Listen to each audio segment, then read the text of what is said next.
Drama serial एक सितम और में आज की एपिसोड में नईमा शहरोज़ को कहती है कि देखो तुम्हारी बीवी ने कैसा बदला लिया है। जब तुमने उसे शादी पर जाने से मना किया है तो अपनी माँ की बीमारी का बहाना बना के वहाँ चली गई है, हालांकि उसे ऐसा नहीं करना चाहिए था। शहरोज़ कहता है कि मामा मैं जानता हूँ ये बात, आप मुझे शर्मिंदा ना करें। जिस पे वो कहती है कि तुम्हारी माँ की हैसियत को इस घर में चैलेंज किया जा रहा है, यानी कि जिस बात से मैंने मना किया है वही काम हो रहा है। शहरोज़ कहता है कि जो भी आपकी हैसियत को चैलेंज करेगा वो मेरा भी दुश्मन होगा, आप बिल्कुल भी फिक्र ना किया करें और आप टेंशन ना लिया करें, अपना बहुत ख्याल रखा करें। अब मैं जा रहा हूँ नाश्ता ऑफिस।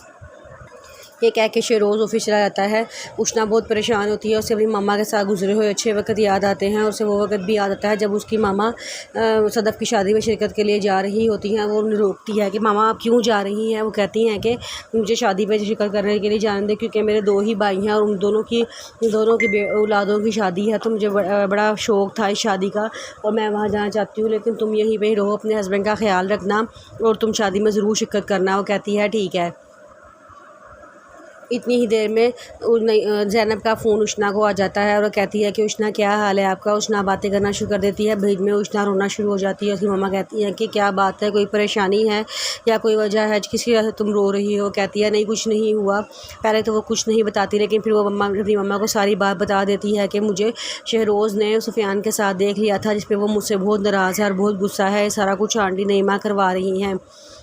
ज़ैनब उसे बहुत समझाती है कि मैं जानती हूँ कि नईमा हम दोनों से दुश्मनी रखती है, नफ़रत करती है वो हम दोनों से, लेकिन हम उसकी नफ़रत नहीं बदल सकते। सिर्फ हम एक ही काम कर सकते हैं कि हम शहरोज़ के दिल में अपनी जगह बनाओ और मैं सफदर के दिल में अपनी जगह बनाती हूँ।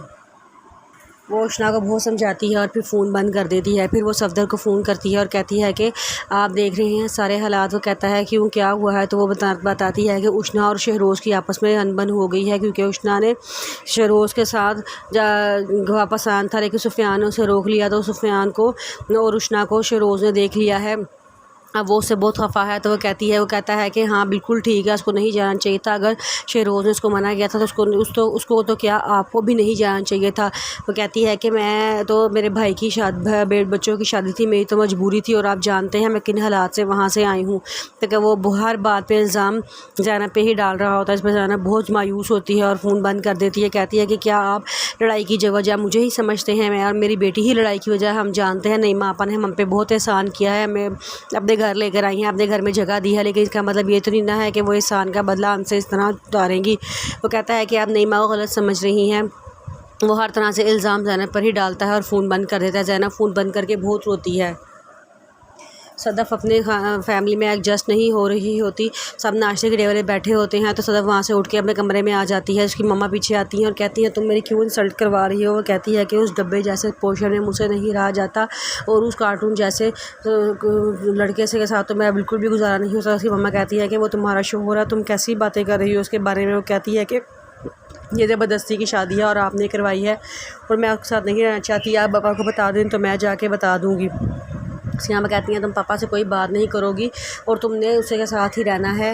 मुझे पता है कि तुम जैसी औलाद ही मुझ पर मुसलत की गई है। वो कहती है हाँ जी, आपके अमाल ही इतने गंदे थे कि आपके ऊपर इल्ज़ाम मुसलत किया गया है। तो उसकी मम्मा ये सुन के चुप हो जाती हैं और वहाँ से गुस्से से चली जाती हैं। जब ज़ैनब उष्णा से बातें कर रही हो तो सुफियान सारी बातें सुन रहा होता है। वो आके कहता है कि अगर आप कहें तो मैं आपकी बेटी की मदद कर सकता हूँ। जिस पे वो कहती है कि नहीं, मैं चाहती हूँ कि वो अपने घर के मामला खुद ही हल करे, मैकी की तरफ से कोई भी उसको हमायत ना मिले, ताकि यही उसके लिए बेहतर होगा। जिस पे वो खामोश हो जाता है।